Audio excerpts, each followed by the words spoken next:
এই চৰকাৰখনে চাওক প্ৰত্যেকটো ক্ষেত্ৰত আমি দেখিছোঁ তেওঁলোক বিফলতাৰ পাছত বিফলতাৰ, কিন্তু তথাপিও তেওঁলোকে কিন্তু নিউজ পেপাৰৰ পৰা আদি কৰি বাতৰি চেনেলত তেওঁলোকে বিজ্ঞাপন দিবলৈ নেৰে।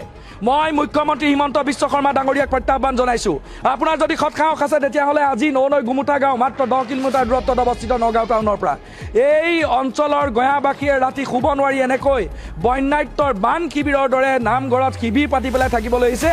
এয়া ফটো আপুনি সগৌৰৱে কাইলৈ বাতৰি কাকতত আপুনি প্ৰকাশ কৰক। আজি এই লাইটৰ বিল আহিছে, চাওক কিমান বিল আহিছে, কিন্তু আমাৰ ঘৰৰ লাইট নজ্বলে। আমাৰ ঘৰৰ লাইট নজ্বলে, কিন্তু বিল কিমান আহিছে, কি কৰিম আমি? ঘৰতো আমাৰ কোনো মানে পোহৰৰ ব্যৱস্থা নাই। আমি মাটি চাকি তেল মানে মিঠাতেল দি পেলাই তেনেকৈ ভাত পানী বনোৱা কৰা কৰোঁ। আজি আমাৰ ইয়াত 10 দিনৰ পৰা বিদ্যুৎ সংযোগ নাই। বিদ্যুতৰ কাৰণে আমাৰ বহুত অসুবিধা হৈছে। বহুত অসুবিধা হৈছে।